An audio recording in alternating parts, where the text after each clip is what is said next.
All right, everybody, here we are. We're at the American Cemetery, and yeah, I just got off the bus, and it's actually that 120 bus that I was talking about earlier. If you saw my earlier vlogs from back a few months ago, about a month ago.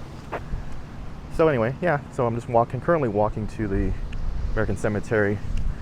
It's nice and sunny today. Skies are nice here.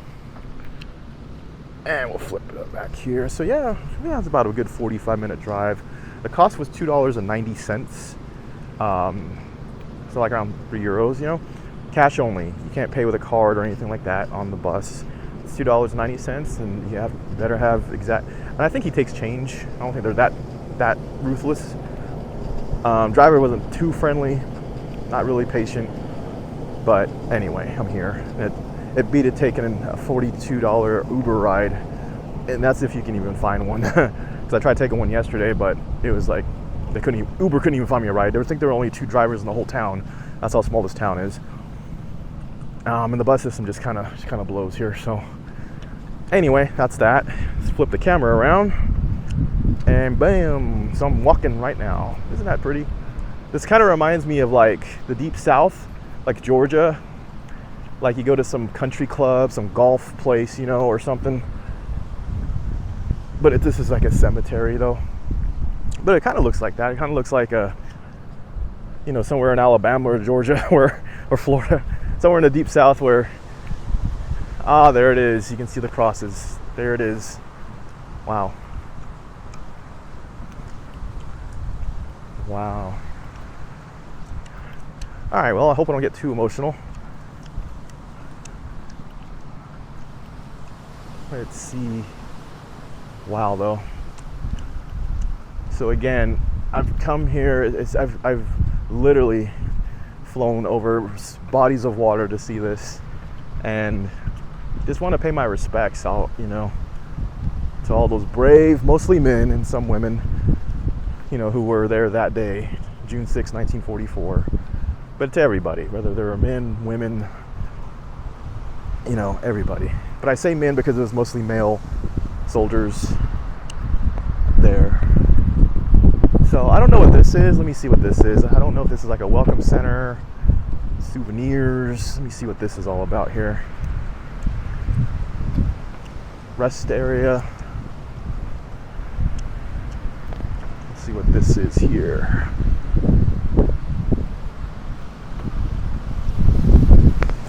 I don't know if it's like an indoor crypt. But anyway, I guess it's like a place. See if there's like an info center. Superintendent's office. Close to the public. Okay, so it's an office. Okay, that's what that is. Alright, let's see what this says here. Normandy. Alright, American Battle Monuments Commission, Normandy American Cemetery and Memorial. Focus on this, take a look at it.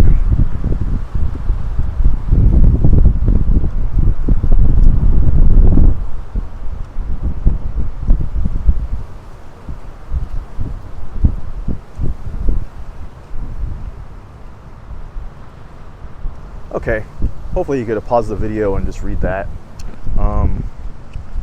Alright, so we're gonna go, let's check this out over here. Nice grove of trees here.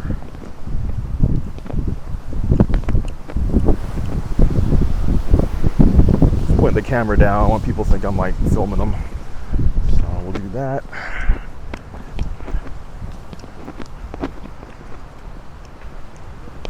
Okay, here we are. Wow, it's a little windy here, but it's better than the rain. I'll take the wind over the rain any day.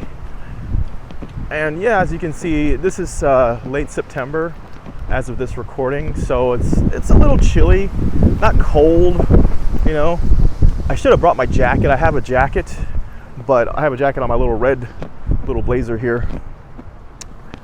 But other than that, I should have brought my jacket, but I didn't. I figured I wasn't gonna need it, but when in doubt, bring it anyway. Oh, this is nice. Look at this. Look at this. There we go, guys and ladies and gents. Wow. And this, let me turn around here. This embattled shore, portal of freedom, is forever hallowed by the ideals, the valor, and the sacrifices. Let me see what else it says here. Of our country, fellow countrymen. Okay.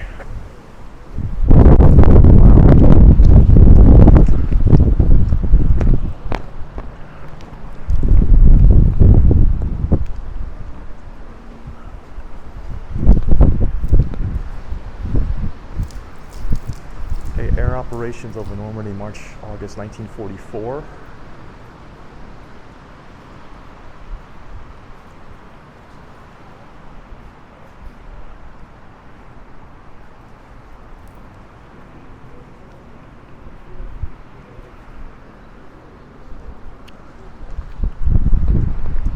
Wow, it's quite the place.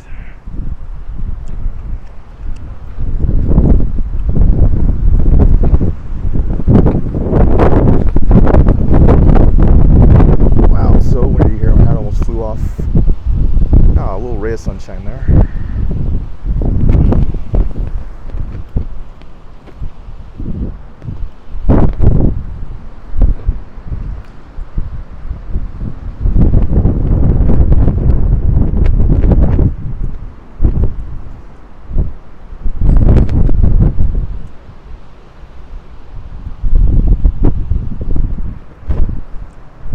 Now over here we got a timeline here.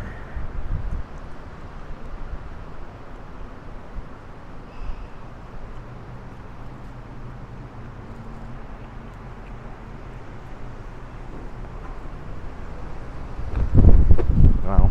But like I said earlier, I want to honor all the servicemen of all the military branches, even the unknowns, the lesser knowns, to get locals,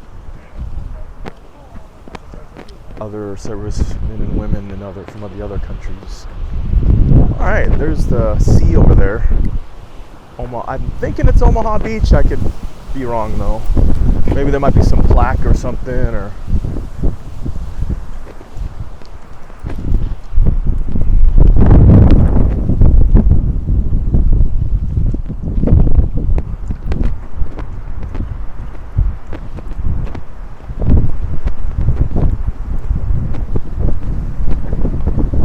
price of freedom, everybody. The price of freedom. Don't take it for granted. I never do. Now, I know there's times that, I wouldn't say just me, but, living in the States or wherever, you just kind of get angry at certain things, whether it's the politics or just how the law is sometimes and things in general, and you get pissed off. And there's sometimes you're just like, man, I just want to move away and go somewhere else, go to another country or be an expat or something like that. But you know what? At the end of the day, man, freedom is a precious thing. It is.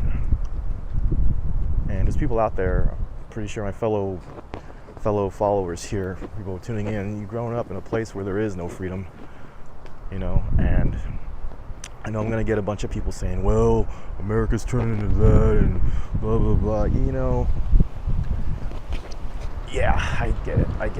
But, till that day comes, I think we'll be fine for now. So I'm not worried about it, I mean, again, I wouldn't be surprised, if things could go sideways and that could happen. But so that's why I cherish every day that I have,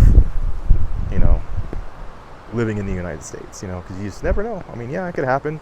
You see those movies like 1984 and all these series on TV shows, on streaming, these made-for-TV movies. You see it, over the years, like what could happen, But until that day comes, okay. But try to cherish it, though. Cherish your freedom. All right, let's see what we got down here.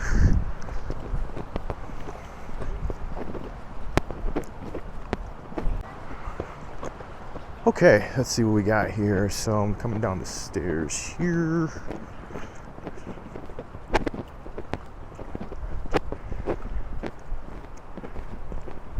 All right, let's see what we have here. Isn't that beautiful? Wow. That sea there. That ocean.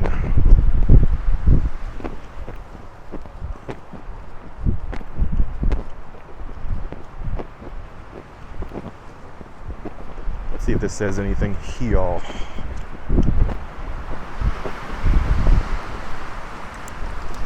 that sign almost fell. All right, what we got here? Free guided tours, 11 and 2 or 11 to 2. In English, meets here, led by solitary guides. It is 1:30. Maybe I'll take them up on that. Let's see. Yeah, I might take them up on that. Let me see, download a brochure. Okay, so here's a rough map. So there's the visitor center. There's all the graves. All right, gonna get my bearings here. So next time I come out here, I'll come out here again. I don't know when, but it'll be sometime. Because everybody needs to see this, you know? Look at that. Oh, that's a little guided tour there in French.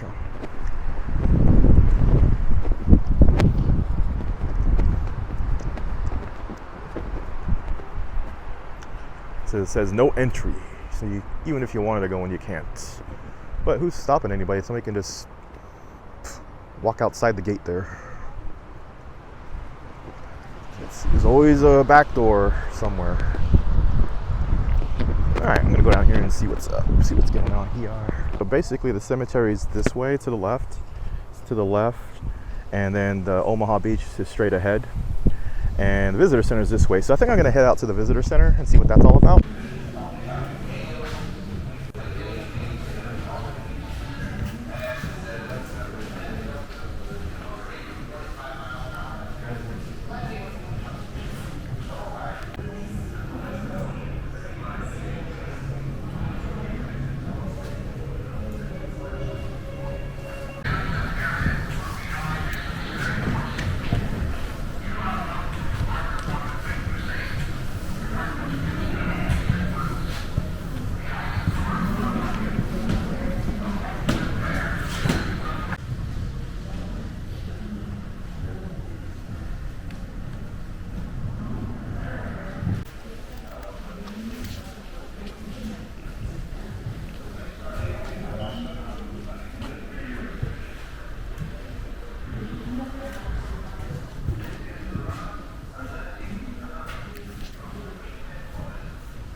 All right, that was something. Wow, that visitor center.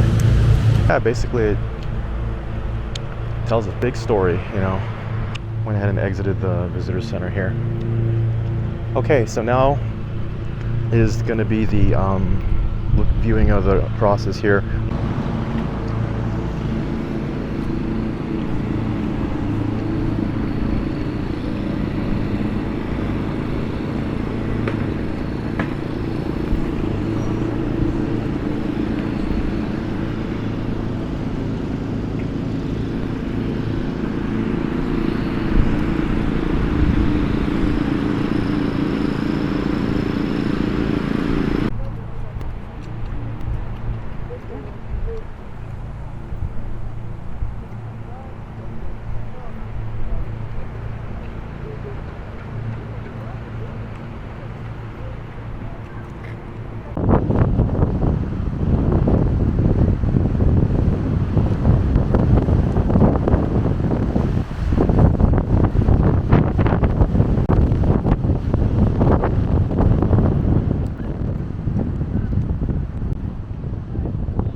this is a lot of tombstones here of the fallen, brave and the fallen here.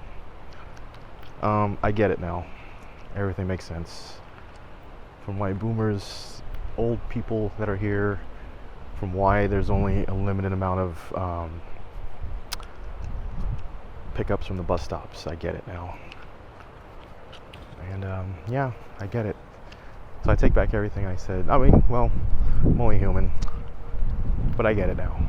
I mean, just looking around and flip the camera over here. Yeah, I mean, I'm just not even, you know, I'm not even, this is just half of where the fallen are resting here. This is not even all that, so I'm just halfway through here.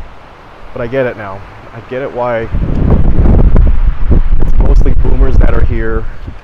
It's because this happened when they were either just born or they were small children.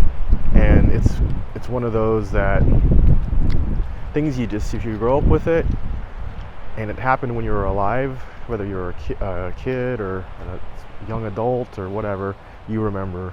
It's just like the calamity that's been happening, you know, with the different wars going on now. I'm sure, you know, years from now, you know, you're gonna have, you know, people from both sides, you know, whether you're Ukrainian, Russian, Palestinian, Israeli. Yeah, they're gonna be, you know, they're gonna remember. They're gonna come if they're gonna be memorials like this. They're gonna remember. You know, they're gonna come out. So I totally get why it's just mostly old boomers that are here, and people over, you know, in their 80s and 90s that are here too. I get it, because you just don't forget. You don't forget. You don't forget at all. And basically, it's one of those things that, you know, you have to experience it. You know, you have to experience it. And overall, coming over here and taking in the visitor center and just walking around looking at all these brave fallen souls here, you know, it takes about a good 3 hours. Not lying. It takes, like, if you want to see everything, it's a good 2 to 3 hours at least. I would say give yourself at least 2 hours, you know, to kind of experience it here. And Omaha Beach too is just around the corner. It's just straight over there. I think where I was last time, I think that's probably about an hour walking distance. I think people do walk, but I think there is a shuttle bus or something. Not too sure. But yeah, but now I get it. I get it, you know. So I kind of take back everything I was saying about how limited the bus service was here and all that stuff, and I get it, you know, why old people mostly were here. I get it, you know, it happened when they're in their younger years, you know, or just right after they were born, you know. They remember, you know. It's just like when, you know, I'm a Gen Xer here, you know, it's just like things that happened when I was, you know, throughout my lifetime. Wars and like the Middle East conflict with Iraq, and I don't want to get into politics or nothing like that. I'm just making stuff, you know, I'm just saying what happened, stuff that's happened when I've been around. And, you know, 2003 when the U.S. invaded Iraq. Now, whatever you believe, you know, it happened. People lost their lives, you know, and that could have been me, you know, if I enlisted in the military. I think I told you all the story. You know, I almost enlisted in the Air Force and the military, and I got denied because of my pre-existing conditions. Now, I could have been one of those dead bodies, you know, I could have been one of those people who were injured and all that, you know, or I could have made it out alive, but I could be going through PTSD right now, you know. So you never know what your future holds, you know. So maybe there was a reason I got denied joining the Air Force or any other branch if I wanted to join. So, but I remember, you know, just like I remember 9/11. For me, it's been heavy all these years, just stuff happening, you know. And I know for you who are older than me, you know, who are around for like Vietnam and all that, you know, all the Korean War and all everything, you know, you've seen it all, you know. So you know, you remember watching it on the news, on TV, you know, with your families out there. We all remember, you know. I don't remember, but I hear my dad talking about it. I hear my mom talk about it, you know. So yeah, so who's to say in what, 40 something years, 30 something years, heck, even 10 years from now, you know, we're going to see memorials like this, you know, from all sides, you know. Because regardless, it's like, if you know, what side you believe, there's also innocent lives that were lost. There's lives that were lost, whether they were just soldiers fighting or innocent civilians. And I feel for the innocent civilians who are just caught in the middle, you know, of all these calamities here that have happened. I was just in that visitor center, and let's see, here in, I think I might have showed it on, I might have taped it a little bit, I might have recorded it, excuse me. I think overall there were like 9,000, no, was it 14,000 civilians? I have to correct myself, but yeah, just civilians, just living day to day, man. Men, women, and children. I would say mostly women and men. Oh, no, women and children. And the men who weren't able to serve, you know, in the army, you know. But yeah, you know, just the innocent civilians, man. They don't even have nothing to do, you know, nothing to do with the war. They're just trying to live out their lives, you know, and they're dead for nothing, you know. So I'm hoping, as of this date, September of 2024, years from now, hell, next year, 2 years from now, 10 years from now, all the current calamities are come to an end, and we have a resolution. Because how many lives have to be lost, you know? How many? What does it take, you know, for peace, you know? What does it take? So I'm gonna go ahead and end this now. Battery's running low, and yeah, maybe I'll come back in a little bit. But what does it take? I'm letting that simmer in for me and for you too. What does it take? What does it take? How many lives have to be lost for peace?